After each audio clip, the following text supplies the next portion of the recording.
हाँ जी बच्चों, question number 12, prove that using Venn diagram.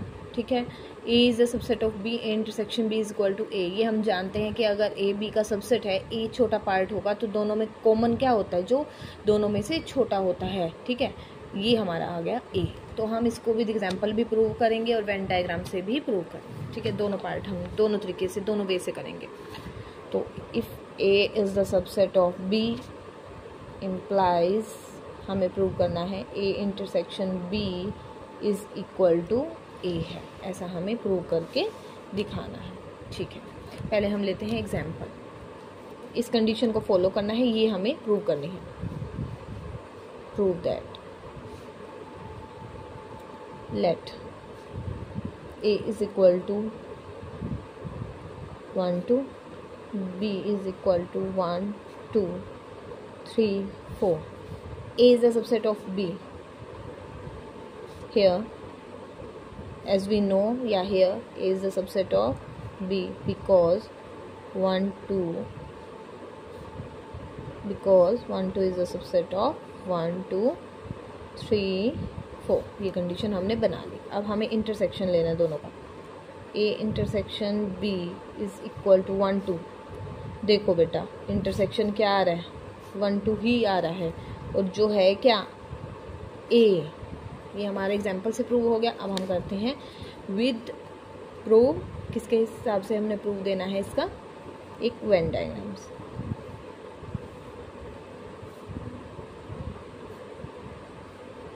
You ले लिया। अब A is the subset of B, A is the subset of B. ठीक है, ए जो है वो बी का सबसेट है, यानी कि वो बी के अंदर ही आएगा। ठीक है, ए इज द सबसेट। तो हम ये कंडीशन लेके चलते हैं और ये हमें प्रूव करनी है। तो ए के एलिमेंट लिख लो 1 2, ये हमारा ए है, ये हमारा बी है। हमने ए भी ले लिया, A is the subset, A is the subset of B, हमने ये बना दिया, A is the subset of B. ठीक है, ए ले लिया, और बी में कितने हैं, 1 2 तो आ गए ऑलरेडी अंदर, और यहाँ आ गए 3 4। ठीक है, ये हो गए 3 4। कह रहे हैं कि ये दिखाओ ए इंटरसेक्शन बी, ए और बी का इंटरसेक्शन जो है वो ए है। देखें, ए और बी में कॉमन पार्ट क्या है, ए और बी में क्या है कॉमन, पूरा का पूरा ए है। ये हमने वेन डायग्राम से दिखा दिया है। ये बेटा हो गया आपका। देखो दोनों में कॉमन क्या है, कॉमन क्या है, क्या आया कॉमन, 1 2 वाला पार्ट हाईलाइट कर दिया। वो था क्या, पूरा का पूरा ए था, हमने हाईलाइट कर दिया उसको। ठीक है, अब आपको अच्छे से क्लियर हो गया होगा। विद एग्जाम्पल भी प्रूव कर दिया और विद वेन डायग्राम से भी हमने ये प्रूव कर दिया है। ठीक है, अब हम करते हैं, ये था हमारा फर्स्ट पार्ट 12 का। अब हम करते हैं सेकेंड पार्ट। उसमें आपको क्या दिया है, A is the subset of B, then A union B is equal to B. बिल्कुल जी, ये भी हम प्रूव कर देते हैं। ठीक है, कंडीशन में थोड़ा सा चेंज है। If A is the subset of b, जो आपको दिया गया है वो तो सेम है, बस अब हमें ई यूनियन को रिप्रेजेंट करना है। ठीक है, फिर से वही एग्जांपल आप ले लो। Let A is equal to 1 2, B is equal to 1 2 3 4, A union B is equal to 1 2 3 4। ठीक है, ए यूनियन बी किसके इक्वल आया बच्चे, देखो कंडीशन हम क्या लेके चले हैं, हम लेके चले हैं a is the subset of b, हम लेके चले हैं। ठीक है, क्योंकि ये हमें गिवन है, और हमारा आया क्या है, ए union B is equal to b हमारा आ गया ना। अब इसको प्रूव करते हैं वेन डायग्राम से।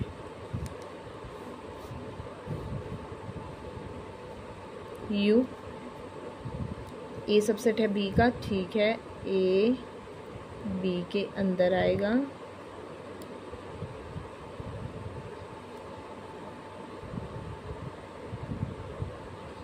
ए हमारा आएगा बी में। ए हमारा है 1 2, बी हमारा है 3 और 4। ठीक है, ए यूनियन बी निकालो। ए यूनियन बी आई है 1 2 3 4। 1 2 3 4 को डार्क कर दो, करो बेटा। हमें ए यूनियन बी को दिखाना वेन डायग्राम में। देखें क्या बनती है, चेक करो। 1 2 3 4 आपने डार्क कर दिया, ये तो आपने कंप्लीट बी को ही डार्क कर दिया, तो क्या आ गया, equal to b, hence proved by Venn diagram. ठीक है, hence proved by Venn diagram, ये भी हमने प्रूव कर दिया, इंटरसेक्शन भी। अब हमारा है third part, A union B, if A union B is equal to B, then A is subset of B। अब आपको अपोजिट रेसिप्रोकल प्रूव करना है कि अगर A यूनियन B अगर B के इक्वल है तो A सबसेट है B का। जी बिल्कुल होगा। अब हमें क्या दिया है, A union B is equal to B। ठीक है, अब हमें ये चीज़ वेन डायग्राम से रिप्रेजेंट करनी है। ठीक है, ये इसका रेसिप्रोकल है।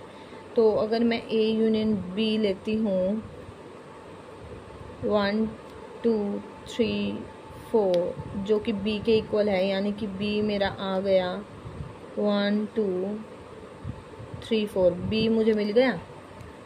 ठीक है, बी मेरा आ गया, ए यूनियन बी भी आ गया। चलो अब वेन डायग्राम में अब हमें ए निकालना है ना। ठीक है, ए को हमें निकालने की इसमें ज़रूरत, a is the subset of b. देखते हैं डायग्राम से अगर हमारा डायरेक्ट ही सॉल्व हो जाए तो। U a is the subset of B, a union b. हाँ जी बच्चा, देख रहे हैं आप, 1 2 3 4, A union B is equal to B, 1 2 3 4। ठीक है, बिल्कुल है जी। अगर हमारा A यूनियन B हमारा B के इक्वल आ रहा है, A और B के इक्वल आ रहा है, तो हमारा B A कहीं ना कहीं यहाँ आएगा या यहाँ आएगा या कहीं भी आएगा। ठीक है, A उसके अंदर ही आएगा। अगर A यूनियन B, A और B को आप कंबाइंड कर रहे हैं वो बच्चा, तो ज़रूरी नहीं यहाँ आए, यहाँ भी आ सकता है, मैं यहाँ भी शो कर सकती हूँ। ठीक है, A मे बी यहाँ हो, मे बी यहाँ हो जाए, क्योंकि A तो हमें दिया ही नहीं ना, हम A ले पाएंगे इसमें अपने आप से। ठीक है, कंडीशन क्या है, सिर्फ ये कंडीशन है, A union B is equal to B। ये कंडीशन, यहाँ से आप सिर्फ B निकाल सकते हैं, आप A नहीं निकाल सकते। B मैंने निकाला 1 2 3 4, तो मेरा A ये भी हो सकता है। ठीक है, मेरा मे बी A ये हो जाए मेरा A।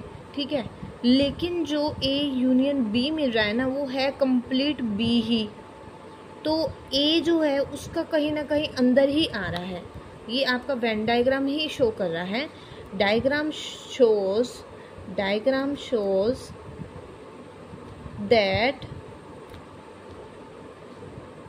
A lies inside set B। ठीक है, मे बी वो 1 2 हो सकता है, 2 3 हो सकता है, 1 3 हो सकता है, 1 4 2, खाली 1 हो सकता है, सिर्फ 2 हो सकता है, कोई भी एलिमेंट हो सकता है। मे बी ए एम्प्टी हो, B A union B is equal to B, A empty भी हो सकता है। ठीक है, ए कैसा भी हो सकता है, ए की कोई कंडीशन नहीं है बेटा, ए एम्प्टी सेट भी हो सकता है।